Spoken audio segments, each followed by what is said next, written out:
राधा स्वामी जी। बाणी बाणी अज्ञात अनामी सतनाम सतपुरुष की, जो कण कण में, पत्ते पत्ते में, जर्रे जर्रे में विद्यमान है। आज की सत्संग वीडियो का विषय एक प्रश्न के आधार पर है। प्रश्न पूछा गया है कि मैं बहुत दुखी हूँ, मुझे मार्ग दिखाएं। नाम नहीं लूंगा, कौन है ये। तो चलिए इसी विषय के संदर्भ में आज की सत्संग वीडियो आरंभ करते हैं। गुरु प्यारी सत्कारयोग सत्संगत जी, आप सभी के चरणों में मेरा कोटि कोटि प्रणाम। क्योंकि आप लोगों की बदौलत कुछ चंद शब्द आपके सामने हाजिर करने का मुझे मौका मिलता है। तो चलिए अपने अपने गुरु महाराज को याद करते हुए शांत चित्त होकर किसी एकांत स्थान पर बैठकर इस सत्संग को अपने अपने गुरु महाराज को याद करते हुए सुनने की कृपा करें। अब जैसा कि विषय है, प्रश्न पूछा गया है कि मैं बहुत दुखी हूँ, मुझे मार्ग दिखाएं। अब मैं पूछना चाहता हूँ, दुखी कौन नहीं है? सभी दुखी हैं और मार्ग भी एक है। मैं जानता हूँ तुम दुखी क्यों हो, और ये तुम्हारा ही केवल एक का सवाल नहीं है, पूरी मनुष्य जाति का सवाल है। जिधर भी चले जाओ, इंडिया में, पाकिस्तान में, रशिया में, चाइना में, कनाडा में, ऑस्ट्रेलिया में, अमेरिका में, जितने भी देश हैं, सभी लोग दुखी हैं। उनका यही प्रश्न है, अरे देश की बात छोड़ो, ये पूरी पृथ्वी है, इस पृथ्वी से बाहर भी जो पृथ्वियां हैं, उन पर जो जीवात्माएं रहती हैं, जो जीव रहते हैं, वो भी दुखी हैं। सभी का एक ही प्रश्न है, दुखी है हम, हमें पता नहीं हम क्यों दुखी हैं। दुखी तुम किस लिए हो? दुखी हो तुम सब इसीलिए कि जो है उससे राजी नहीं होते। क्या कारण है दुख का? इतना ही कारण है कि जो है हमारे पास उससे राजी नहीं होते। कुछ और होना चाहिए। जहां हो वहां राजी नहीं होते, कहीं और होना चाहिए।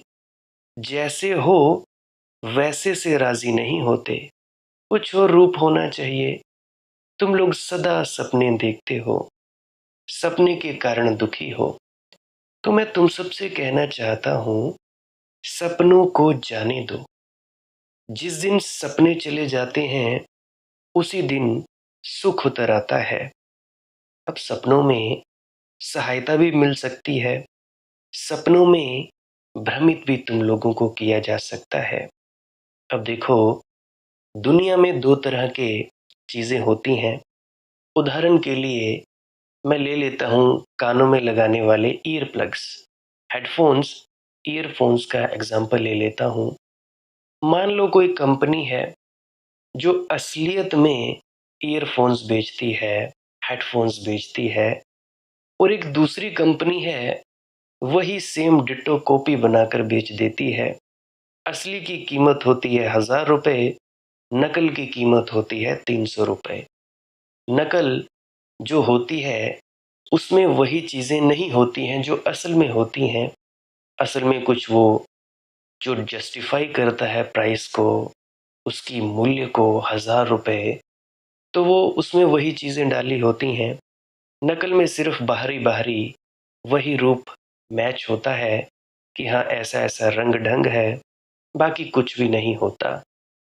तो जो असल है वो ज्यादा बेहतर है, और जो नकल है उसको तो हम इतना ही कह सकते हैं कि चले तो चांद तक, नहीं तो शाम तक। इतना ही कह सकते हैं ना। उसी प्रकार से बहुत से लोग भी हैं, कहते हैं कि मनदीप भाई, इस सपने का हमें मतलब बताइए। बेटा ये सपना आया, इसका क्या मतलब है, मकसद है। तो सपनों का, कईयों का हमें कुछ बताने का मकसद होता है। अब हर सपना हमें कोई दिशा नहीं देता, हर सपना हमें सच्ची सच्ची बात नहीं बता सकता। कुछ सपने हमें सही-सही बात बता देते हैं और कुछ सपने हमें बिल्कुल झूठी-झूठी बात बता देते हैं। तो इन सब बातों में बड़ी ही ज़्यादा कन्फ्यूज़न होती है। बड़ा ही ज़्यादा हमारे अंदर एक द्वंद पैदा होता है कि क्या ये सच है? क्या ये सच नहीं है? अब कुछ लोग कहते हैं कि जी, सुबह 4 बजे के सपने सत्य होते हैं। अब जो व्यक्ति सोता ही सुबह 7 बजे है, उसका जो सोने का वक़्त है, वो 8 घंटे के दरमियान पूरा होगा। तब वो कैसे जस्टिफ़ाई करेगा कि भाई मुझे जो सपना आया है, वो सच्चा आया है, झूठा आया है? अब ये भी कैसे निर्धारित करोगे? अब जैसे कई लोग हिंदुस्तान में रहते हैं, अब इस भारत में रहते हैं, तो यहाँ पे सूरज के निकलने का वक़्त कुछ और होता है, यहाँ का वक़्त कुछ और है। अगर यहाँ पे 4 बजे हैं सुबह के, किसी और जगह में कोई और वक़्त होगा, किसी तीसरी जगह में 6 बजे होंगे, किसी जगह दिन होगा, किसी जगह रात होगी। तो इस तरह से वक़्त बदलता रहता है। तो निर्धारित कैसे करोगे भैया कि जो हिंदुस्तान में व्यक्ति 4 बजे सपना देख रहा है वो सत्य है या कोई कनाडा में या चाइना में बैठकर या सोकर सुबह सपना देख रहा है 4 बजे? तो ये तो बड़ी कन्फ्यूज़न वाली बातें होती हैं। तो सपना जो है उसमें बहुत सी चीज़ें भ्रमित करती हैं, बहुत सी चीज़ें हमें मार्गदर्शन भी दिखाती हैं। अब देखो, सपने किन्हें मार्गदर्शन दिखाते हैं, किनको दिखाते हैं? जब भी आप लोगों का जो ध्यान है, जाने-अनजाने में तीसरे तिल पर चला जाता है सोते हुए, तीसरे तिल पर आने वाले भविष्य का पता लगता है, क्या होने वाला है, कुछ निर्देश मिलते हैं, कुछ सिद्धों, संतों, महात्माओं के ज़रिए निर्देश मिलते हैं। अब कइयों को नहीं मिलते हैं, ज़्यादातर ये निर्देश उन्हें मिलते हैं जो ज़्यादा भजन सिमरन करते हैं या ध्यानस्थ होते हैं। अब देखो, एक जो प्रोफ़ेशनल व्यक्ति होता है, मान लो कोई वीडियो एडिटर है या फ्रिज ठीक करने वाला है, देसी उदाहरण ले लेते हैं। अब फ्रिज ठीक करने वाला टेक्नीशियन जानता है कि फ्रिज में क्या दिक्कत परेशानी है, इसका क्या चीज़ खराब होगी, क्या चीज़ खराब नहीं होगी। अभी मुझे याद है, मैंने जब फ्रिज लिया था अपना सेकंड हैंड, तो 5,000 रुपए का लिया था। अब उस फ्रिज में खर्चा ज़्यादा हो रहा था, तो खर्चा ज़्यादा होने की वजह से 1 डेढ़ साल मैंने चलाया, परंतु अब मैंने नया लिया 3-4 महीने पहले। तो जब मैंने नया लिया फ्रिज, तो मैंने पुराना बेचना था। तो मेरे एक दोस्त हैं बर्गर वाले भाई, बिने भाई हैं वो, बर्गर बेचने का काम करते हैं। तो वो कहते थे कि मुझे फ्रिज चाहिए। मैंने कहा भाई ले लो, घर पे पड़ा है, ऊपर का हिस्सा चलता है, नीचे का नहीं चलता है क्योंकि फ़ैन खराब है। तो उन्होंने क्या किया, टेक्नीशियन भेजा। टेक्नीशियन भेजा और उसने पता लगा लिया कि इस पे ये खर्चा होगा। तो वो भाई कहने लगे कि भाई इस पर ज़्यादा खर्चा होगा, तो ये लेना ठीक नहीं होगा। तो कहने का मेरा मतलब क्या है, जो व्यक्ति अनुभवी है, जानकार है, केवल वो ही व्यक्ति ये जान पाता है कि कौन-सी चीज़ में क्या दिक्कत है, क्या होगा और क्या नहीं। अब जैसा कि अगर मैं अपनी बात करूँ, तो लैपटॉप, मोबाइल और कंप्यूटर इसका टेक्नीशियन हूँ और वीडियो एडिटर भी हूँ। काम कर लेता था पर अभी नहीं करता। अभी कभी-कभार मिल जाता है तो कर लेता हूँ। अब मुझे ऐसा पता लग जाता था कि भाई जब मैं किसी का कंप्यूटर ठीक करने जाता था तो सीपीयू खोल के बैठता था या मॉनिटर में दिखता नहीं था, तो मुझे पता लग जाता था बस देख के ही कि इसमें क्या खराबी है। अपने आप ही, क्योंकि उस काम में मैं माहिर था। अब मोबाइल ठीक करने लगता था, मोबाइल में सॉफ्टवेयर प्रॉब्लम्स, अब कस्टम रोम्स भी डालते थे, अलग-अलग प्रकार से चीज़ें करता था। तो उसमें मुझे ये पता लग जाता था कि ये चीज़ इसमें ये खराबी है, ये चीज़ इसी वजह से आई है और ये चीज़ इसी वजह से हिली है। तो मुझे पता लग जाता था। तो उसी प्रकार से हर कोई व्यक्ति अपनी फ़ील्ड का मास्टर होता है। अब कोई डॉक्टर है, उसको अपनी डॉक्टर की पढ़ाई की गई है, उसको उस चीज़ का अनुभव है।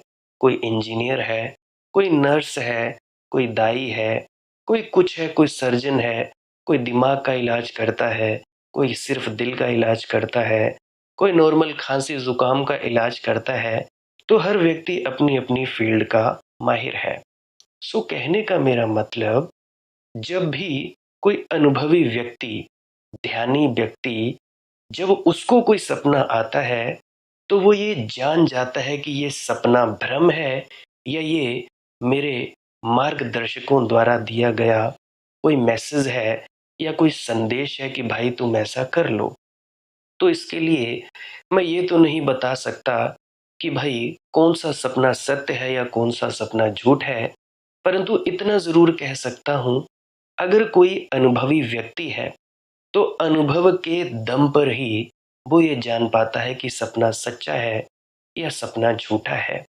इसलिए कइयों को सपनों से फ़ायदा मिल सकता है, कइयों को सपनों से नुकसान भी मिल जाता है।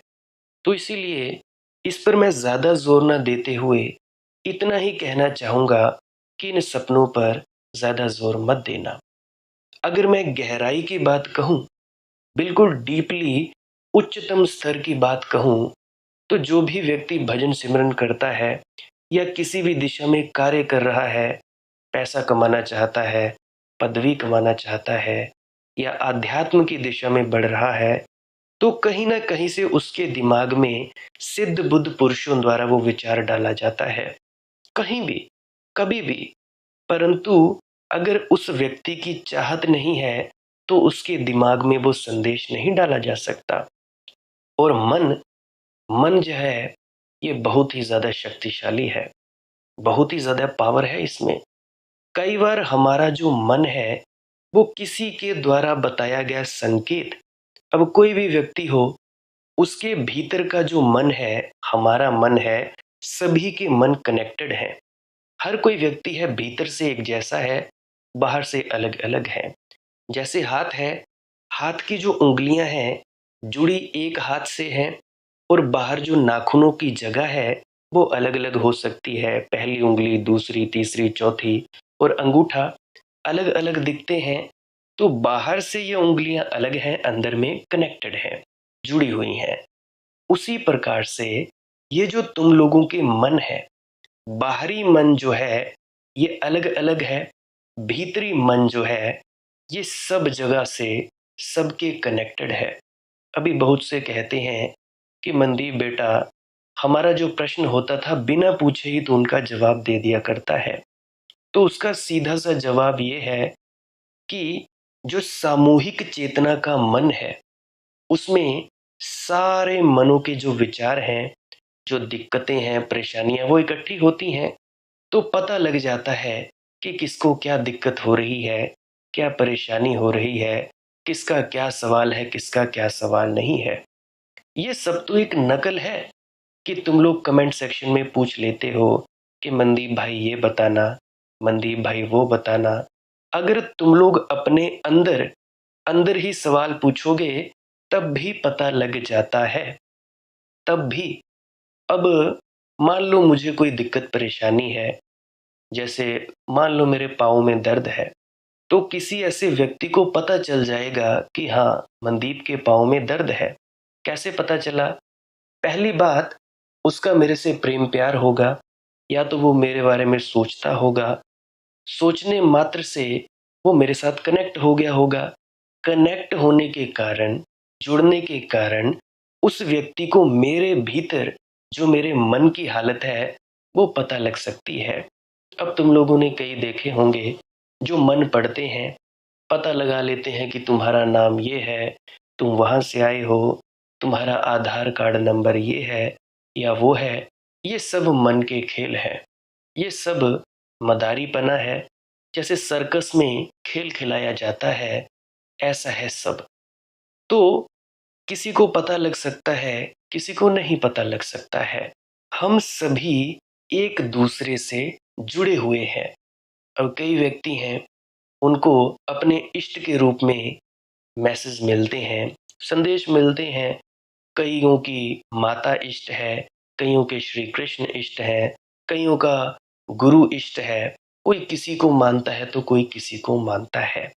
तो जब भी उनको कोई दिक्कत परेशानी होती है, तो भजन सिमरन के कारण एकाग्रता बढ़ जाती है मानसिक बल बढ़ जाता है, अपनी शारीरिक शक्ति तो बढ़ती है, मानसिक शक्ति भी बढ़ जाती है।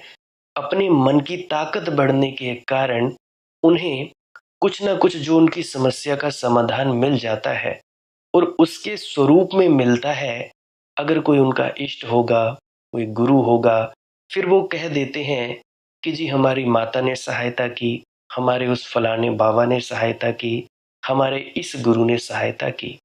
होता क्या है कि तुम्हारा मन ही वो स्वरूप बनाकर तुम्हारी सहायता करता है। याद रखना, मन सहायता करता है संसार में। संसार में कोई भी कितनी भी बड़ी दिक्कत परेशानी चाहे क्यों ना आ जाए, ये दिक्कत परेशानी तुम्हारा मन इनका सॉल्यूशन या समाधान निकालने में सक्षम है। मन की ताकत बहुत ज्यादा है। अब तुमने सुना होगा कि एक व्यक्ति थे, उनकी पत्नी बीमार थी और सामने इतनी दूर का रास्ता था हॉस्पिटल जाने को, बीच में मर गई तो उन्होंने पहाड़ काट दिया। याद आती है मुझे उनकी, क्या ना, हाँ, मांझी। मांझी जी थे। मांझी द माउंटेन मैन के नाम से उनकी एक बायोपिक भी बनी है, फिल्म बनी है। आप उसको देख सकते हो कि उस व्यक्ति ने अपनी इच्छा शक्ति के दम पर पहाड़ ही चीर डाला। अकेले ने इतना लंबा पहाड़ बीच से ही काट डाला और वहां से सीधी सड़क हॉस्पिटल में, मेरे ख्याल से 1 डेढ़ 2 से शायद 3 किलोमीटर, मतलब कि ज्यादा जल्दी पहुंचने वाला रास्ता हो गया। तो तुम्हारे मन की ताकत इतनी है, तुम्हारे मन की इच्छा शक्ति बढ़ जाएगी, तुम दुनिया में कुछ भी हासिल कर सकते हो। अब एक और आप लोगों के मन में, आप लोगों के दिमाग में सवाल आ रहा होगा कि मन की शक्ति कैसे बढ़ाई जाए। मन की शक्ति बढ़ती है इस जप सिमरन करने से, या तुम लोग छोटे छोटे संकल्प लेकर भी मन की शक्ति बढ़ा सकते हो। अब जैसे संकल्प लो कि मैंने चाय बनानी है, उठो और चाय बना दी। और उसके बाद एक और काम का संकल्प लो, मुझे कपड़े धोने हैं, बर्तन धोने हैं, या मुझे ये काम करना है, वो करना है। छोटे छोटे टुकड़ों में कोई भी काम करते जाओगे, तुम्हारे मन की संकल्प शक्ति बढ़ती जाएगी। दूसरी चीज, एकाग्रता। एकाग्रता तुम किसी भी वस्तु पर कर सकते हो। तुम मोमबत्ती के ऊपर देखते देखते एकाग्रता कर सकते हो, या दीवार पर बिंदु लगाकर, जिसको बिंदु त्राटक कहा जाता है, उसके जरिए तुम एकाग्रता कर सकते हो, या किसी शब्दों का जाप करके एकाग्रता कर सकते हो। मन यानी क्या? मन यानी मंत्र। मन पैदा करता है सपने। मंत्र, मंत्र यानी मन का मंथन। जो मंत्र जो होता है, वो जब बोलते जाते हैं, तो जो वो मंत्र है, वो एक जिस दिशा के लिए डिजाइन किया जाता है। अब मान लो जैसे ये गायत्री मंत्र है। अब गायत्री मंत्र जो है, इससे शक्ति पैदा होती है। इससे शक्ति पैदा होती है, जिस शक्ति के माध्यम से आप कुछ भी कर सकते हो। और उदाहरण लेता हूं, मान लो तुम्हें किसी ने मंत्र दे दिया कि तुम जब मंत्र का जाप करोगे तो बादल से बारिश होगी, चाहे कितना भी सूखा क्यों ना पड़ा हो, बारिश होगी। तो जैसे जैसे तुम लोग उस मंत्र को जपते जाओगे, मान लो वो मंत्र है मेरा नाम मनदीप है। वो मेरा नाम मनदीप मंत्र है, जपते जाओगे, तो उससे एक वक्त आएगा कि तुम्हारा वो मंत्र सिद्ध हो जाएगा। मंत्र सिद्ध होने से मतलब कि जैसे ही तुम उस मंत्र को बोलोगे, बार बार दोहराते जाओगे, 1 दिन हुआ, 2 दिन, 3 दिन, 4 दिन, 5 दिन, फिर वो मंत्र जो होता है, जैसे ही वो बोला जाता है, बाकी विचार रुक जाते हैं और एक जगह पूरी तरह से कंसंट्रेशन या एकाग्रता बन जाती है। एकाग्रता आ गई। अब उस मंत्र का काम क्या था? तुम्हारे मन में विचार आया कि भाई बादलों से बारिश हो जाए। जैसे ही विचार आया, बादलों से बारिश होने लग पड़ती है। बादलों को वो बात माननी पड़ती है। ये मंत्रों का काम है। अलग अलग मंत्र अलग अलग व्यक्तियों द्वारा सिद्ध किए जाते हैं। कुछ लोग मंत्रों को खुद सिद्ध करते हैं, कुछ लोग अपने रुद्राक्ष मालाओं को सिद्ध करते हैं, कुछ लोग अपने ब्रेसलेट्स को सिद्ध करते हैं, कोई धागे सिद्ध करते हैं, कोई कुछ सिद्ध करता है तो कोई कुछ सिद्ध करता है। सो कहने का मतलब मन की इतनी ताकत है कि किसी भी चीज में इतनी शक्ति फूंकी जा सकती है। मेरे पास भी 2 ब्रेसलेट पड़े हैं, तो वो उनको भी सिद्ध किया गया है, मंत्र के द्वारा वो सिद्ध है।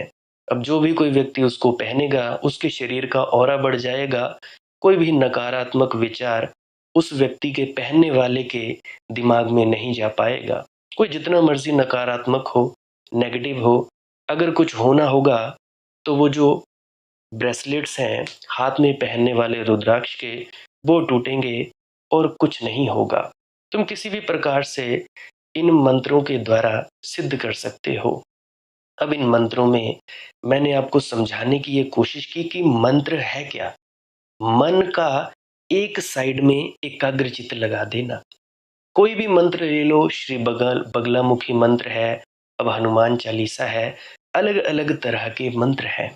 उसी प्रकार से ये जो 5 नाम का मंत्र है, 3 नाम का मंत्र है, 2 नाम का, ये किसी खास गुरु द्वारा जपे गए होते हैं, खास गुरु द्वारा इनको उच्चारण किया होता है या जाप किया गया होता है। अब देखो, अब मैं व्यास की बात करता हूँ। अब व्यास के जो सदगुरु हैं, उन्होंने 5 नाम के मंत्र का जाप किया, जो उनको उनके सदगुरु द्वारा मुँह से बोले गए। उनके सदगुरु द्वारा बोले गए। शुरुआत जाते हैं हम स्वामी जी महाराज से, उन तक ही हमारा पता है। अब स्वामी जी महाराज ने जिस मंत्र का जाप किया था, वो आप जी को आगे आगे बताया गया है। अब ये जो राधा स्वामी पंथ है, ये भी कई हिस्सों में टूट चुका है, कोई कहीं है तो कोई कहीं है। वैसे तो हम मूल रूप से या तो आगरा वालों को जानते हैं या ब्यास वालों को जानते हैं, और भी बहुत सारे हैं, होशियारपुर में है और छोटे छोटे प्रांतों में ये टूटा हुआ है।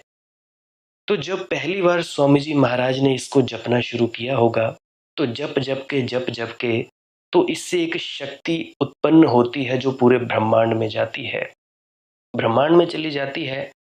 अब जो व्यक्ति जिसने वो मंत्र जपा, मान लो स्वामी जी महाराज ने जपा, उन्होंने आगे दिया, आगे दिया, आगे से आगे दिया।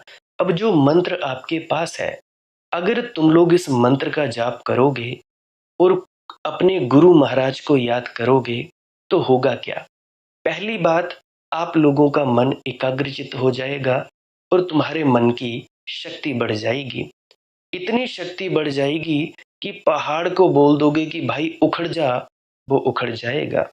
और ध्यान देना, जो कोई भी अपने अपने, अब कई के अलग अलग गुरु होंगे, अपने अपने गुरुओं द्वारा दिए गए मंत्रों का जाप करते हैं, उनके शरीर को कोई कभी नुकसान नहीं पहुंच सकता। शारीरिक, मानसिक और आध्यात्मिक लाभ मिलते हैं। शरीर भी स्वस्थ रहता है, मानसिक स्थिति भी अच्छी रहती है। और उन लोगों पर तंत्र मंत्र का कोई कोई भी, चाहे कोई कुछ भी कर दे, कोई भी बार नहीं होता, बशर्ते ये कि तुम लोग उस मंत्र का निरंतर जाप करते हो, जो कोई भी आपको आपके सदगुरु द्वारा दिए जाते हैं। दरअसल इसमें टेक्निकलिटी ये है, कीमिया ये है कि जब भी तुम लोग मंत्र जाप करते हो, तो ब्रह्मांड में जो पहले से ही उस मंत्र के उच्चारण के द्वारा ऊर्जा विद्यमान है, जिन पुराने लोगों ने उस मंत्र का उच्चारण करके उसको सिद्ध किया गया है और ब्रह्मांड में वो ऊर्जा है, वो ऊर्जा आप लोगों के पास आना शुरू हो जाती है। अब किसी व्यक्ति ने, ये स्वामी जी महाराज जी ने, इन्होंने जाप किया 5 शब्दों का, कोई भी जो भी आपको बताए जाते हैं, उन्होंने उन शब्दों का जाप किया, उनकी ऊर्जा पूरे ब्रह्मांड में फैल गई। अब जब आप लोग जाप करते हो, तो आपको वही ऊर्जा मिलनी शुरू हो जाती है। ऊर्जा मिलनी शुरू हो जाती है, आपका मन एकाग्रचित हो जाता है। अब इस मंत्र का काम क्या है? इस मंत्र का काम इतना है कि आपका मन एकाग्रचित हो जाए। फिर उसके बाद क्या? और दूसरा, आप लोगों को शब्द धुन सुनाई देने लगे। और जब शब्द धुन सुनाई देने लगे, तो इस मंत्र का काम समाप्त हुआ। अब जैसे मैंने पीछे उदाहरण दी थोड़ी देर पहले कि कोई मंत्र है कि जिससे बारिश होती है। अब इस मंत्र का काम ये है कि भाई आप लोगों का मन एकाग्रचित हो जाए और आप लोग धुन सुनने में लगने लगो। धुन सुनने लगी, फिर इस मंत्र का जाप बंद कर देना है। इसीलिए आप लोगों को कहा गया था कि 2 घंटे इस मंत्र का जाप करना है और आधा घंटा धुन सुनने में लगना है। जैसे जैसे थोड़ा सा मंत्र जाप करने के बाद धुन सुनने लगती है, फिर इस मंत्र का जाप बिल्कुल बंद कर देना है। आप लोग अपने द्वारा भी सिद्ध कर सकते हो। अभी एक लड़का है, नाम नहीं मुझे पता उनका, भूल गया। टेलीग्राम पे उन्होंने मुझे मैसेज किया था, आज से शायद 1.5 महीने पहले, शायद 2-3 महीने पहले। वो लड़का सिर्फ राधा स्वामी का ही जाप करता है, राधा स्वामी, राधा स्वामी, राधा स्वामी। और उसका वो जो मंत्र है वो सिद्ध हो गया। मंत्र सिद्ध होने से मतलब क्या है? मंत्र सिद्ध होने से मतलब है कि जैसे ही किसी मंत्र का उच्चारण किया जाए, बाकी के विचार रुक जाएं, बस एक ही विचार चलता रहे। फिर उस विचार को रोका जाता है, उस विचार को छोड़ा जाता है, तो उस लड़के के भीतर प्रकाश उत्पन्न हुआ और शब्द धुन सुनाई देने लगी। अब ये उसका एक अलग ढंग है। सो कहने का मतलब, किसी भी मंत्र को तुम लोग सिद्ध कर सकते हो। अगर तुम लोगों को किसी गुरु ने मंत्र दिया है तब भी बढ़िया है, पर इस मंत्र से चिपक मत जाया करो। मन है मंत्रों का संग्रह। अब तुम्हारे दिमाग में इतने विचार चलते हैं, किसी ने तुम्हें भला बुरा कह दिया, किसी ने तुम लोगों को गालियां निकाल दी, किसी ने तुमको कुछ अच्छी चीज कह दी, तुम्हारा सम्मान कर दिया, किसी ने तुम लोगों को बड़ी सारी प्रेरणा दे दी कि ऐसा करो वैसा करो। अब वो विचार आपके दिमाग में चलते रहते हैं, आपके मन में वो विचार चलते हैं। तो जैसे जैसे विचार चलते हैं वैसा वैसा तुम कार्य करते हो। अब बचपन से ही मेरे अंदर जो विचार चलते थे अध्यात्म के विषय में, टेक्नोलॉजी के विषय में, कंप्यूटर, मोबाइल, ये जितनी भी टेक्नोलॉजी है, वाईफाई वगैरह, इसके बारे में विचार चलते थे। तो मैं वो ठीक करने वाला बन गया, वीडियो एडिटर बन गया, आगे बन गया। तो अभी आप लोगों के सामने उपदेश करता फिरता हूँ। अब कोई था डॉक्टर, जो डॉक्टर है, बचपन से ही उसके दिमाग में वो विचार चलते रहे। अगर कोई चोर है तो उसके दिमाग में वो विचार बार बार चलते गए, चोरी कर ली। अब कोई व्यक्ति है, वो दुकानदार है, उसके या तो पिताजी होंगे या उसकी सोच वैसी होगी, तो संगत उसकी ऐसी होगी, तो जैसी संगत वैसी रंगत। तो जो हमारे विचार हैं ये बदलते रहते हैं।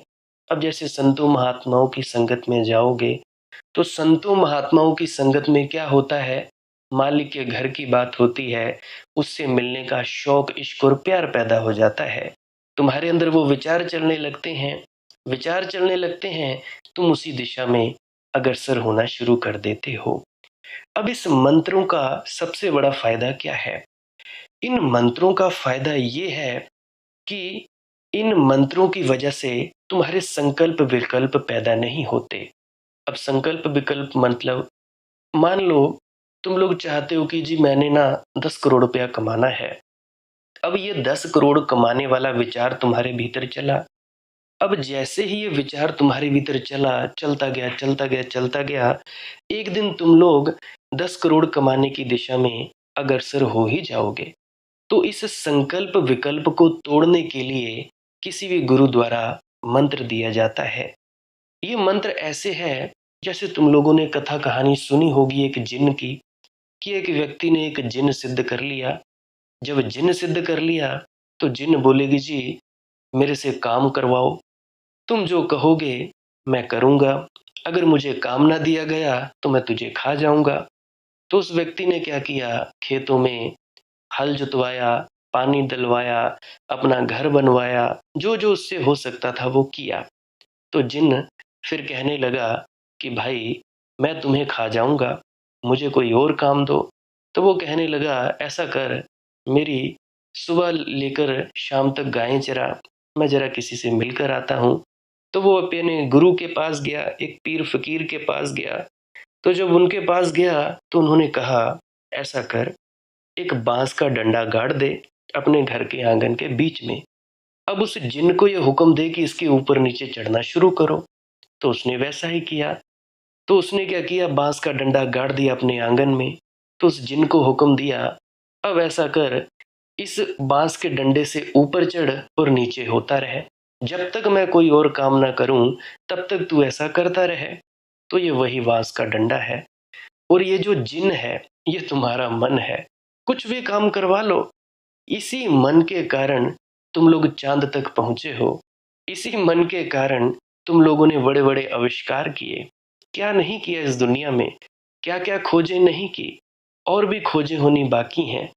अभी आने वाले वक्त में ऐसा हवाई जहाज, ऐसा स्पेस क्राफ्ट बनने वाला है जिसकी स्पीड होगी 16 लाइट ईयर पर सेकंड। 16 लाइट ईयर पर सेकंड। अगर कोई साइंस का विद्यार्थी होगा तो मेरी बात ढंग से समझ पा रहा होगा कि 16 लाइट ईयर क्या होता है। एक लाइट ईयर में कितनी स्पीड होती है लाइट की। लाइट मतलब रोशनी की गति क्या होती है। रोशनी की जितनी गति है उस गति से भी तेज चलने वाले यहाँ पे स्पेसक्राफ्ट बनने वाले हैं। और उन स्पेसक्राफ्ट की मदद से ब्रह्मांड का भ्रमण किया जाएगा। पूरी दुनियाओं में और कितनी पृथ्वियां हैं, कहाँ कहाँ जीवन है, ये खोजा जाएगा। तो मन की ये ताकत है। तो मन कहाँ कहाँ क्या क्या नहीं करता। कितनी पावरफुल चीज है।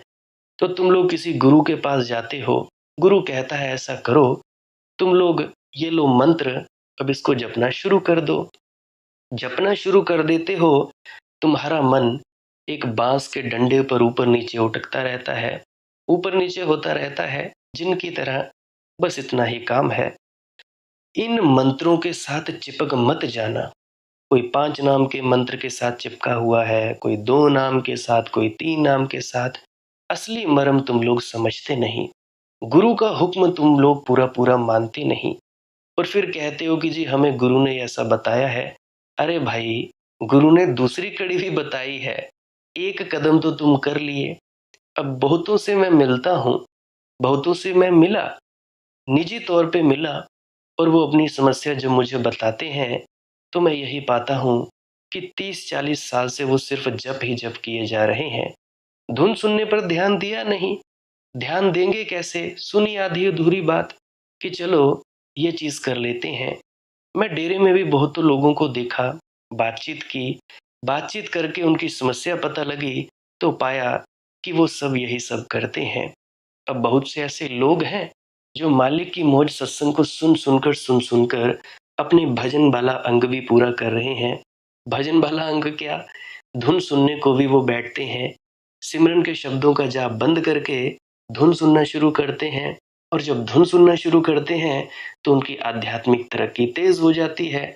आध्यात्मिक तरक्की तेज हो जाती है तो जो 26-26, 30-30 सालों में नहीं हुआ वो भी 4-4, 6-6 महीनों में हो रहा है। कुछ लोगों की सुरतें चढ़ रही हैं, कुछ लोगों के शरीर कांप रहे हैं, कुछ लोगों को मरने से डर लग रहा है।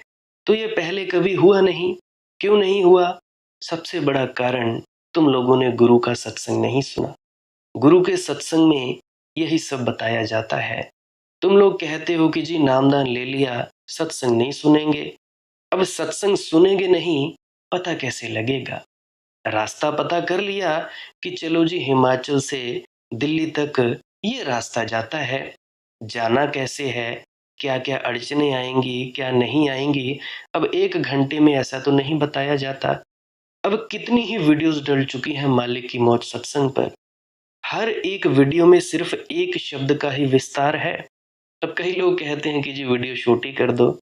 माफ करना आप सभी, आधे घंटे में बात समाप्त नहीं होती। तो आपके चरणों में ही इतनी प्रार्थना करना चाहता हूँ कि टुकड़ों में सुन लिया करो। अब ऐसा तो है नहीं कि आप लोगों को मेरे पास आना पड़ेगा। हाँ, अगर आप लोग मेरे पास आते होते तो जरूर मैं आधे घंटे का बोलता, शॉर्ट करने की कोशिश करता या 45 मिनट बोलने की कोशिश करता। पर इतना भी मुझे पता है कि एक बार अगर तुम लोग पास बैठते तो घंटों बीत जाने का भी तुम लोगों को पता नहीं लगता। समय शून्यता का तुमको उस वक्त अनुभव होता। खैर, ये बात और है। तो मैं आप लोगों से प्रार्थना करता हूँ कि भाई सुन लिया करें।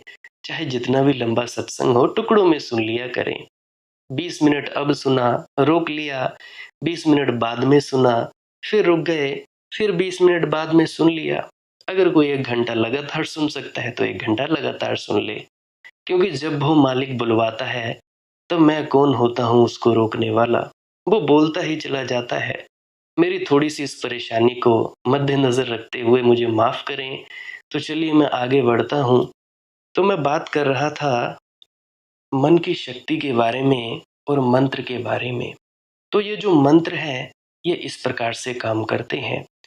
अब जब भी तुम्हारे भीतर संकल्प-विकल्प पैदा होते हैं, कोई भी तुम्हारे भीतर शकल पदार्थ पैदा होती है, किसी की भी शक्ल क्यों ना हो, तो वो जो शक्ल होती है, वो होती है मन के द्वारा पैदा की गई।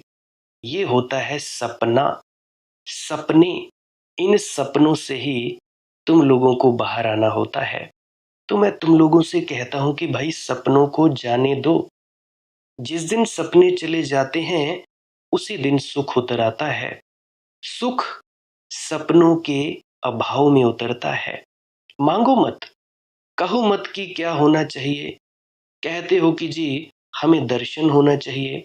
अब बहुत से लोगों को ये भ्रम है कि जैसा बाहर शरीर रूप में गुरु होता है, उसी रूप में अंदर शरीर रूप में प्रकट होगा गुरु। नहीं भाई नहीं, बिल्कुल गलत। अंतस में जो प्रकाश स्वरूपी नूरी स्वरूपी गुरु कहते हैं, वो जैसा तुम लोग सूरज की तरफ देखते हो, देख लेना अभी बाहर 5 बजे का वक्त है। अभी तो 5:15 या 5:20 हो गए होंगे या 5:30 हो गए होंगे। तो अभी सूरज जब निकलेगा बाहर देखना, जैसा सूरज का प्रकाश पुंज है, ऐसा ही अंतस में प्रकट होगा। ऐसा ही। और वो कभी आएगा कभी जाएगा। एकाग्रता बनेगी तो दिखेगा, ध्यान लगेगा तो दिखेगा, टूट जाएगा तो गायब हो जाएगा, आता जाता दिखाई देगा। जो ठहर जाएगा प्रकाश, वो है गुरु, ठहरा हुआ प्रकाश। और ये जो प्रकाश है, ये क्या है? ये तुम्हारी ही अपनी आत्मा का प्रकाश है। तुम ही हो, तुम्हारा ही प्रकाश है। सच कहूं तो तुम ही अपने गुरु हो और तुम ही अपने शिष्य हो। खैर ये बात ज्यादा गहराई की हो गई, तुम्हारे ऊपर से निकल गई होगी, माफ करना। सो कहने का मेरा मतलब, शब्द गुरु सुरत धुन चेला, बाबा नानक जी की वाणी, कि ये जो अंतस में प्रकाश पुंज प्रकट होगा, ये गुरु है। बाहर के गुरु प्रशंसनीय है, वंदनीय है, सम्माननीय है, परंतु बाहर का जो देह स्वरूप है वो बाहर ही रहना पड़ता है। अगर अंतस में कोई भी किसी भी प्रकार का स्वरूप प्रकट हो गया, वो मन का स्वरूप है और कुछ भी नहीं है भाई। ये मन के द्वारा ही पैदा किया गया स्वरूप है। क्योंकि तुम्हारी एकाग्रता बढ़ गई, मानसिक शक्ति बढ़ गई, उसी प्रकार से तुम्हारा मन ये दम रखता है तुम्हारे सपने में कुछ भी हेरफेर करने का। मुझे आज भी याद है, मैं 8वीं 9वीं में हुआ करता था। तो जब मुझे सपने आते थे, तो सपने को मैं पूरी तरह से कंट्रोल किया करता था। कोई भी चाहे डरावना सपना आए, चाहे अच्छा सपना आए, तो मुझे पता लग जाता था कि हाँ ये सपना है। सपने के भीतर ही मैं जाग जाता था और मुझे पता लगने लगता था कि ये सपना है, और उस सपने को अपने ढंग से चलाने लगता था। अब जैसा कोई भारी खतरनाक राक्षस जीव मुझे खाने की कोशिश करेगा, मुझे एकदम से पता लगेगा कि हाँ ये सपना है मनदीप। तो उसको अपने ढंग से अपने अस्त्र शस्त्र बनाकर अपनी कल्पना के दम पर अपने सपने को कंट्रोल करने लगता था। कई बार अच्छे सपने आते थे, उनमें उड़ता था, उड़ने की कोशिश किया करता था, बादलों की सैर, मतलब कि अपने ढंग से, अपने हिसाब से, अपने भीतर की शक्ति पैदा कर देता था। ये था एक सपना। मतलब मानसिक शक्ति इतनी ताकतवर होती है। सपने में अगर तुम लोग जागना शुरू हो जाओगे, तो तुम्हारा सपना खत्म होने लगेगा। बहुत बार ऐसा भी हो जाया करता था कि भाई मैं, अब मुझे कभी-कभी पेशाब आ जाया करता था। जागा मैं, आँख हल्की-हल्की खोली, बाहर गया बाथरूम में, पेशाब किया, फिर से जैसे ही लेटा, फिर से वहीं से सपना शुरू कर देता था। तो देखो हमारे मन की कितनी ताकत है, सपने की पैदा करने की कितनी बड़ी ताकत है, कल्पना शक्ति कितनी बड़ी है। तो जो भी दिख जाए, सत्य मत मानना, सावधान। उड़ने का एहसास हो, वो बढ़िया है, क्योंकि तुम्हारी जो चेतना है, वो एकदम से तीसरे तिल की तरफ जाती है। शरीर खाली हो जाता है। कभी ऐसा लगता है कि तुम बाएं गिरने वाले हो, दाएं गिरने वाले हो। कभी शरीर में तेज कंपन होता है, दर्द भी होता है टांगों में। मेरे में काफी हुआ करता था शुरू शुरू में।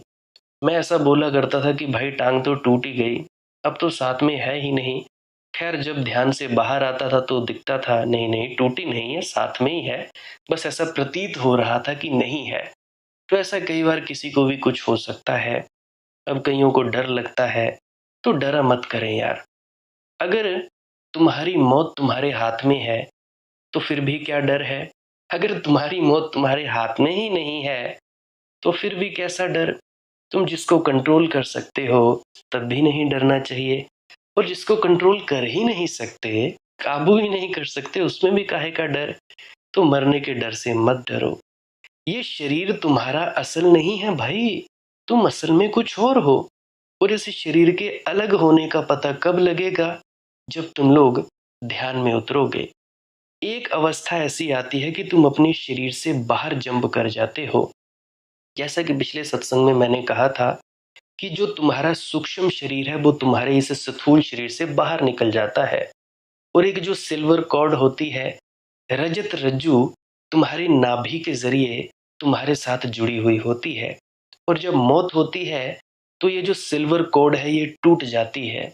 जब ये सिल्वर कॉर्ड टूट गई तो इसके टूटने के कारण सूक्ष्म शरीर दोबारा से जो स्थूल शरीर है उसमें प्रवेश नहीं कर पाता है।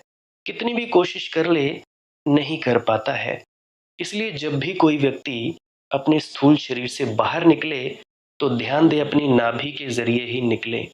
सर के जरिए नहीं निकलना है, सहस्त्रार के जरिए नहीं निकलना है। क्योंकि सहस्त्रार के जरिए निकलोगे तो अपनी सिल्वर कॉर्ड को तोड़कर ही निकलोगे। अगर नाभि के जरिए निकलोगे तो ये सिल्वर कॉर्ड, ये रजत रज्जु तुम्हारी नाभि के साथ जुड़ी रहेगी। तो तुम लोग अपने शरीर को, इस स्थूल शरीर को बैठे बैठे देख सकते हो कि हाँ ये भजन में बैठा है, इतनी ताकत है। इस प्रकार से तुम्हारा जब तुम देखोगे कि भाई मैं तो इस शरीर से बाहर निकल गया, मैं तो मरा नहीं, मरने का डर उसी वक्त समाप्त हो जाएगा। और ऐसा भी मत समझना कि बड़ी तुम लोगों को साधन अभ्यास करना पड़ेगा। सावधान अभ्यास अगर सही ढंग से किया जाए तो भाई 6 महीने में अनुभव होने शुरू हो सकते हैं। नियमित रूप से रोज 5-5 10-10 मिनट बैठना शुरू करो। और जैसा सत्संगों में फरमाया जाता है या जैसा तुम्हें तुम्हारे गुरुओं ने बैठने का बताया है, उस तरह से एग्जैक्ट बैठना शुरू करोगे। बिना हिले डुले बैठोगे, ज्यादा जोर नहीं लगाओगे आंखों पर, बिल्कुल साधारण रूप से आंख बिल्कुल बंद करके अंधेरे में ही टिके रहोगे। धीरे धीरे कदम दर कदम, मंजिल दर मंजिल भीतर उतरते जाओगे। गहनतम तलों में ध्यान की उतरते जाओगे। उतरते जाओगे, एक ऐसा पॉइंट आएगा जहां पे संकल्प शक्ति बहुत बढ़ जाती है। इतनी बढ़ जाती है कि तुम लोग अपने शरीर को हुक्म दोगे कि भाई मैं इस शरीर से बाहर हो जाऊं, मेरा सूक्ष्म शरीर इस स्थूल शरीर से बाहर हो जाए। तो उसी वक्त तुम लोग बाहर हो जाओगे और तुम लोग देख पाओगे अपने शरीर को बैठे हुए। ये भी एक प्रकार का अनुभव है। अगर किसी को हुआ हो तो वो जानता होगा, नहीं हुआ हो तो अगर आपको किसी को हो तो मुझे बता सकते हैं, या वैसे क्या ही बताना है। तो आप लोग समझ लेना कि आप लोग सही दिशा में जा रहे हो। और सावधान रहना कि बाहर ज्यादा शरीर के ना ही निकलें। अपने यात्रा पर बढ़ते रहें, ध्यान में यात्रा पर। ये नहीं कि हर चीज ट्राई कर लो, क्योंकि एक बार अगर शरीर से बाहर निकल गए तो दूसरी बार सेटिंग बिठाना बड़ा ही मुश्किल होता है। पेट में बीमारियां हो सकती हैं, दिक्कत हो सकती है, कुछ भी हो सकता है। तो ज्यादा बाहर निकलने की कोशिश मत करना।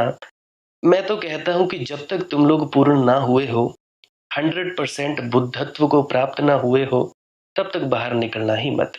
क्योंकि ये शरीर ही है।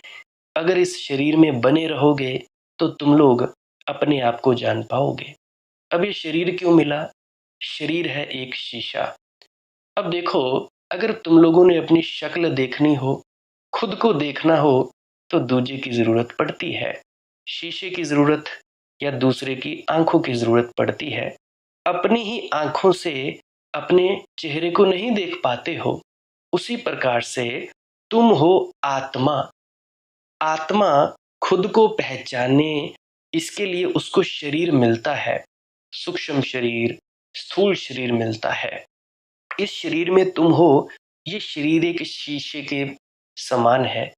इसी शीशे के माध्यम से तुम देख पाते हो कि मैं कौन हूं, नहीं तो तुम लोगों को पता कैसे लगेगा। और बीच में जो सबसे बड़ी बाधा है वो है सपने। अब कईयों को भ्रम हो जाता है, ऐसा हो गया जी, वैसा हो सकता है वो बात सत्य हो, परंतु ये जो चीजें हैं ये मानसिक तल पर है, ये तुम्हारा मन है। इसी को कहते हैं कि काल ने ये जगत भरमाया। काल किसको कहते हैं? काल वैसे कहते हैं समय को, और सबसे बड़ा काल जो है वो तुम्हारा मन है। चाहे तुम काल का एजेंट कह लो, चाहे कुछ कह लो, और मन, मन की दीवार जब तक तुम्हारे भीतर बनी पड़ी है तब तक तुम लोग अपने आप को नहीं देख पाओगे। अब सबसे आसान रास्ता मन से परे जाने का, अपनी फालतू की इच्छाएं मत पैदा करो। कोई भी इच्छा मत पैदा करो, जरूरत के हिसाब से जियो, कोई इच्छा तृष्णा रखो ही मत। या सबसे पहले तुम लोग परमात्मा को पाने की इच्छा रखो। धीरे धीरे जैसे तुम लोगों को लगेगा कि परमात्मा की इच्छा प्राप्ति की प्रगाढ़ हो रही है, बाकी सब इच्छाओं से तुम विरक्त हो रहे हो, कोई इच्छा नहीं चाहिए, कुछ ज्यादा पैसा नहीं चाहिए, नाम नहीं चाहिए, दौलत शोहरत कुछ नहीं चाहिए, बस परमात्मा को पाना है। एक इच्छा रह जाए, फिर इस इच्छा को भी त्याग दो। इच्छाओं का पूर्णतया त्याग होना ही तुम्हें अंतस में उतार पाता है। पारदर्शी इच्छा रहती है, इससे भी आगे चले जाओ। आगे जाओगे, खुद को पहचान जाओगे।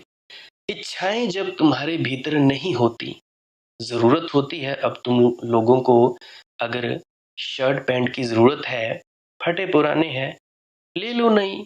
अगर तुम्हारा फ्रिज खराब है, ले लो नया। अगर है तो दूसरा क्यों ले रहे हो?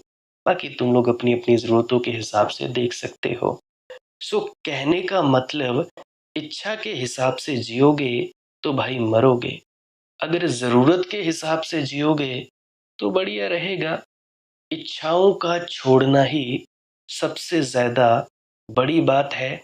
इच्छाओं के छूटते ही, पूर्णतः इच्छाएं जब समाप्त हो जाती हैं, तब असल प्रकट होता है। तब ये तुम्हारा मन धीरे धीरे गायब होने लगता है। तुम लोग जप सिमरन कर सकते हो, तुम लोग श्वास क्रिया कर सकते हो। श्वास क्रिया करते करते डायरेक्ट तुम्हारी धुन तेज हो जाती है। अगर नहीं सुनती है तो सुनने लगते हो, अगर सुनती है तो और ज्यादा तेज हो जाती है, और ज्यादा तुम्हारे सहस्त्रार की चोट पड़ने के जरिए, चोट पड़ने के कारण तुम्हारी शक्ति बढ़ जाती है। तो इस तरह से भी हो सकता है। तो मैं कहता हूं कि सपनों को जाने दो, मांगो मत। जैसा है, जो है, इससे अन्यथा ना हो सकता है, ना होगा, इससे राजी हो जाओ, इसके साथ आनंदित हो जाओ जैसा है। और फिर कैसा दुख? दुख तुम लोगों की आकांक्षा के कारण है। 10,000 रुपए तुम्हारे पास है, क्या दुख है 10,000 रुपए में? 10,000 रुपए में दुख कैसे हो सकता है? होगा तो कुछ सुख ही होगा, दुख कैसे हो सकता है? लेकिन पड़ोसी के पास 20,000 हैं, ये दुख है। तुम्हारे पास भी 20,000 रुपए होने चाहिए, ये दुख है। अब एक मेरे मित्र हैं राजस्थान से, महीने का मेरे ख्याल से 12-15 हज़ार रुपए कमाते होंगे। 4 बच्चे हैं, पत्नी है घर पे, अकेले ही हैं।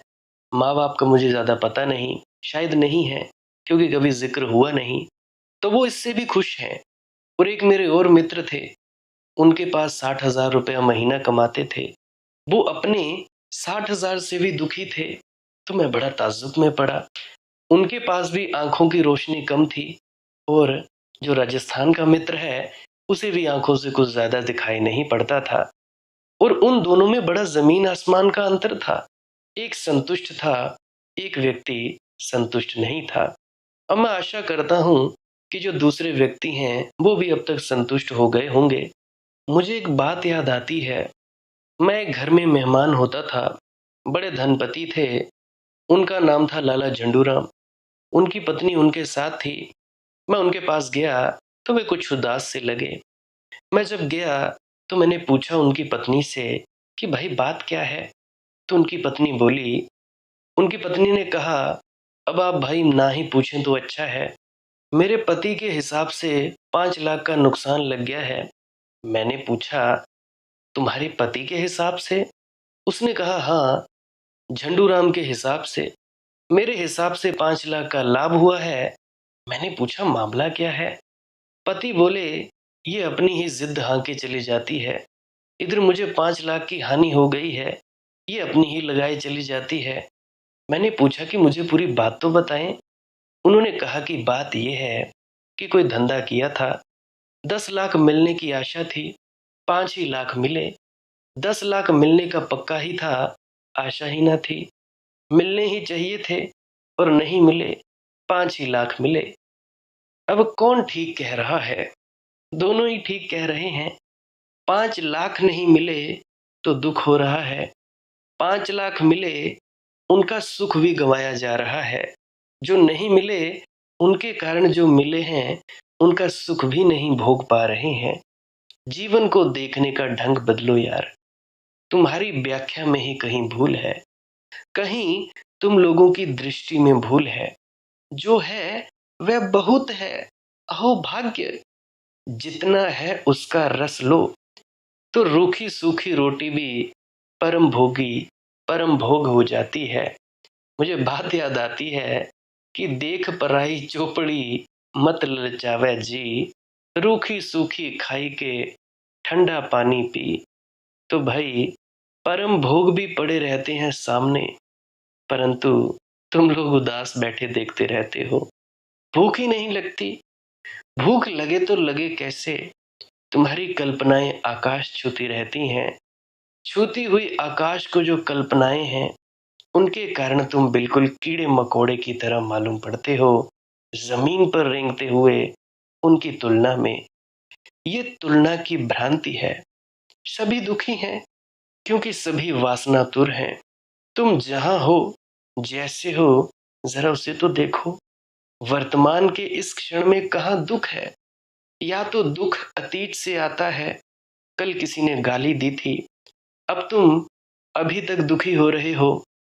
ना गाली रही, ना गाली देने वाला रहा। अभी कभी किसी का एक्सीडेंट हुआ था, अभी भी तुम दुखी हो रहे हो कि जी इतने साल पहले, इतने दिनों पहले एक्सीडेंट हुआ था। हम दुखी हैं। अब ना तो वो एक्सीडेंट रहा, ना तो वो तुम रहे। गंगा में कितना पानी बह गया। अब तुम बैठे गाली लिए, तुम बैठे उसी बात को लिए, गाली लिए बैठे कि कल एक आदमी गाली दे गया। अब तुम उसी की उधेड़ बुन बनकर रहे, गाली को फिर सोच रहे।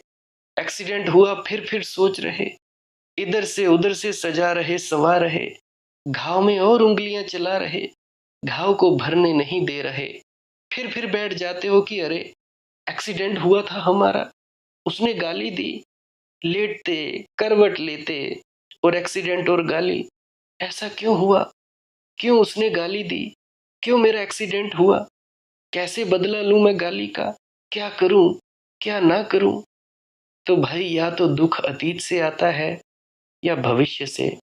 कल सुख मिलेगा या नहीं मिलेगा, कैसे आयोजन करूं? कल महल में कैसे मेरा प्रवेश हो? कल कैसे साम्राज्य मेरे हो जाएं? और डर लगता है कि हो नहीं पाएंगे, क्योंकि पहले भी तो तुम ऐसे ही सोचते रहे थे। कई कल आए और गए और राजमहल तुम्हारे ना हुए। तो अब भी क्या है कि कल हो जाएंगे राजमहल तुम्हारे।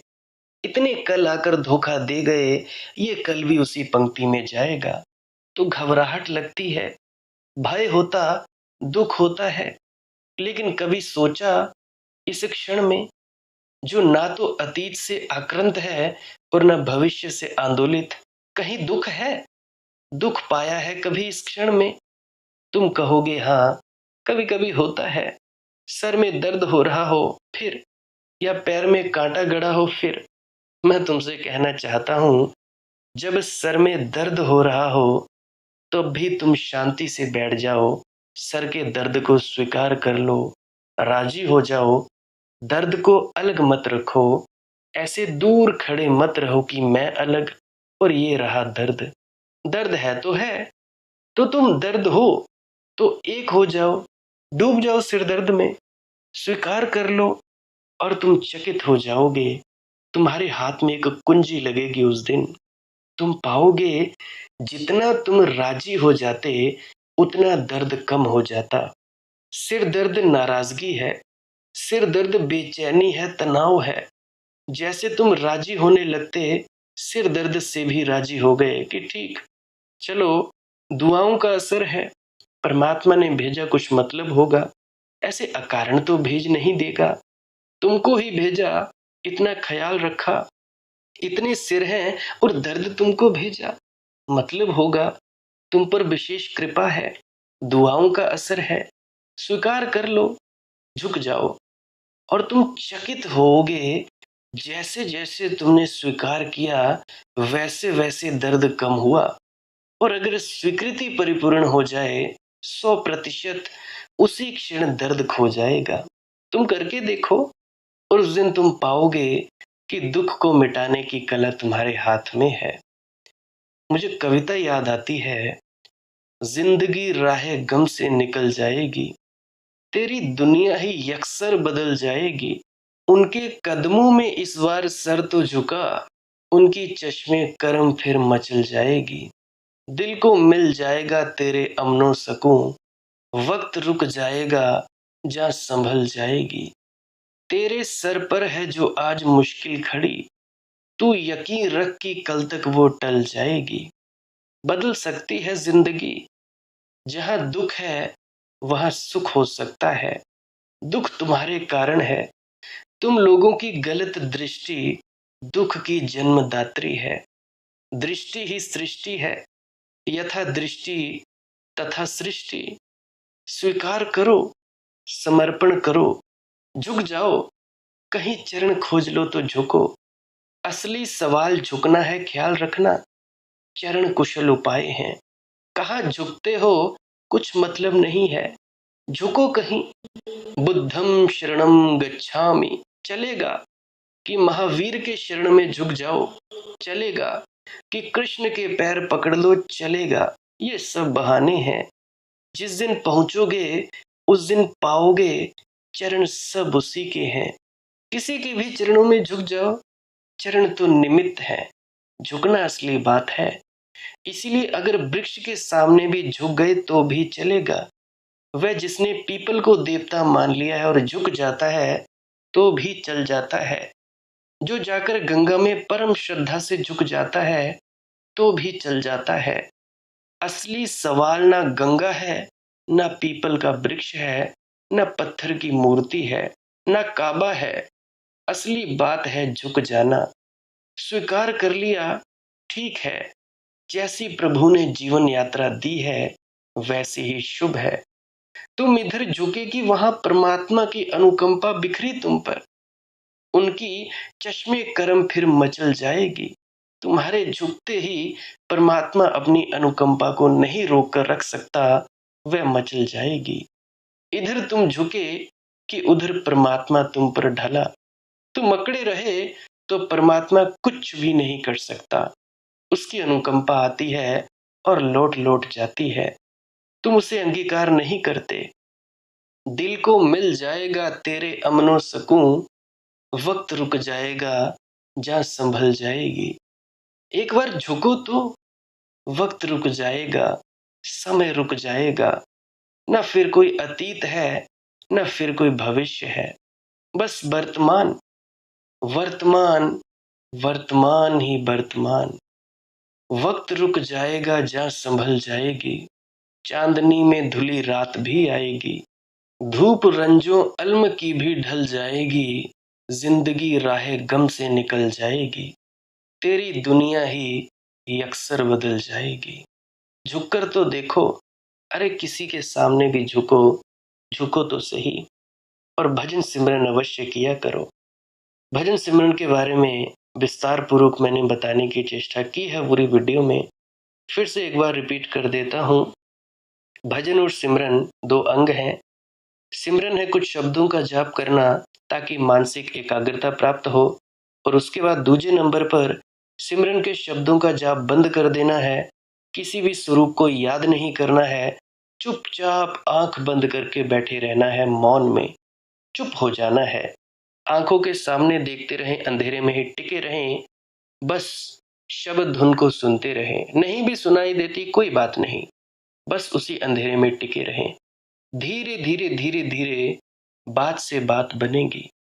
वो है ना सत्येंद्र सरताज जी की बात, उनका भजन है, इबादत करन दे नाल गल बनदी है, किसे दी अज बनदी है, किसे दी कल बनदी है।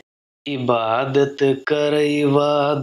करन दे नाल गल बनदी है, हाँ गल बनदी ਏ ਕਿਸੇ ਦੀ ਅੱਜ ਬਣਦੀ ਏ, ਕਿਸੇ ਦੀ ਕੱਲ ਬਣਦੀ ਏ। ਇਬਾਦਤ ਕਰਨ ਦੇ ਨਾਲ ਗੱਲ ਬਣਦੀ ਏ, ਕਿਸੇ ਦੀ ਅੱਜ ਬਣਦੀ ਏ, ਕਿਸੇ ਦੀ ਕੱਲ ਬਣਦੀ ਏ। ये है बात कि इबादत के साथ ही बात बनती है। आज नहीं तो कल बनेगी। तुम लोग यार धैर्य छोड़ देते हो। और उसके बाद उन्होंने क्या लिखा, ऊंची सोच सिर नीमा रखी यार तू क्यों के, यार तू क्यों के, ऊंची सोच सिर नीमा रखी यार तू क्यों के, हाय ओए यार तू क्यों के। ओही सागर जिन्ना गहरा ओनी ही छल बनदी ਏ। इबादत ਕਰਨ ਦੇ ਨਾਲ ਗੱਲ ਬਣਦੀ ਏ, ਕਿਸੇ ਦੀ ਅੱਜ ਬਣਦੀ ਏ, ਕਿਸੇ ਦੀ कल बनदी ਏ। तो इबादत मत छोड़ो, कुछ नहीं करना है, बस शांत होकर मौन होकर बैठे रहो। आज नहीं तो कल बात जरूर बनेगी।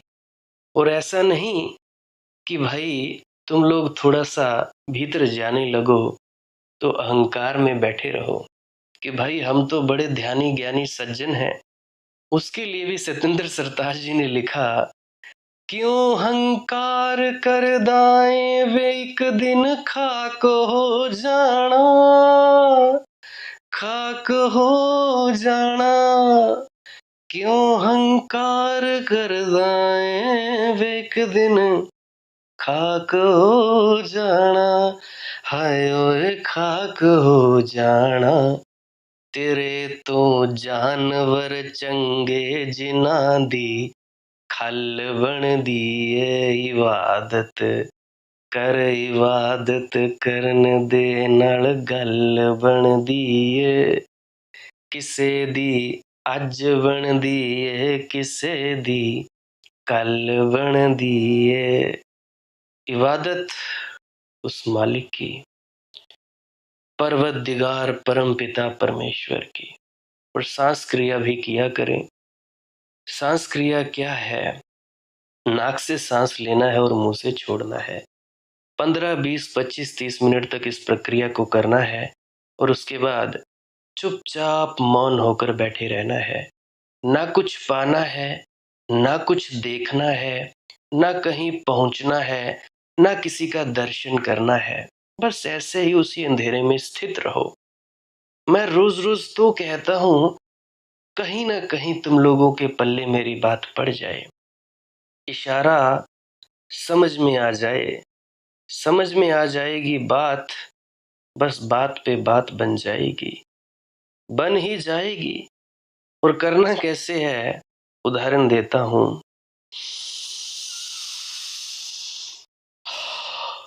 इस तरह से इस प्रक्रिया को करना है। शारीरिक, मानसिक और आध्यात्मिक लाभ मिलता है इससे।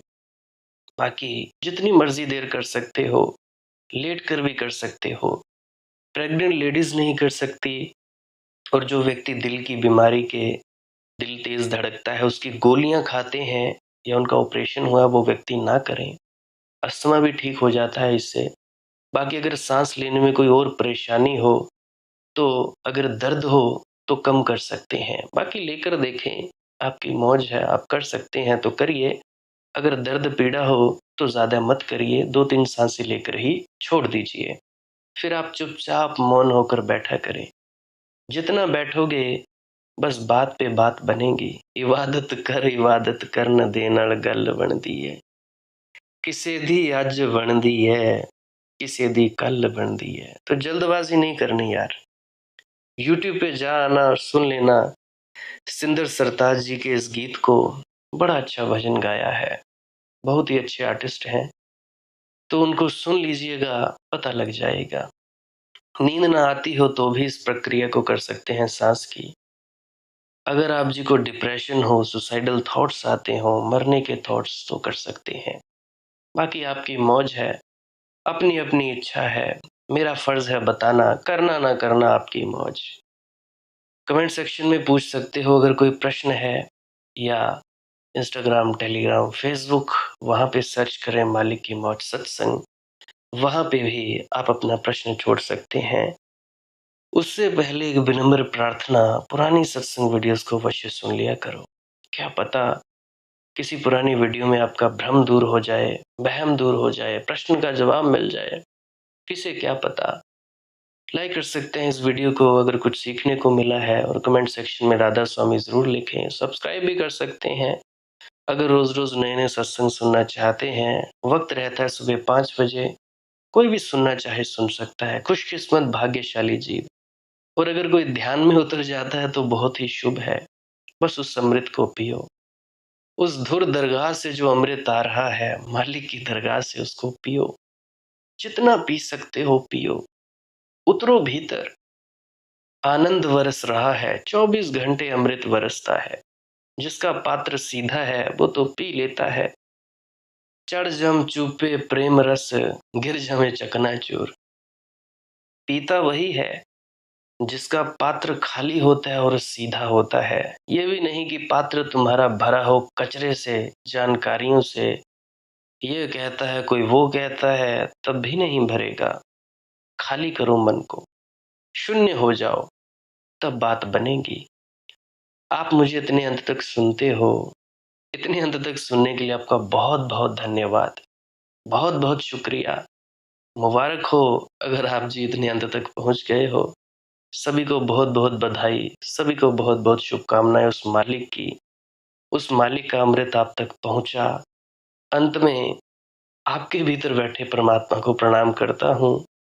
मेरा प्रणाम स्वीकार करें राधा स्वामी जी।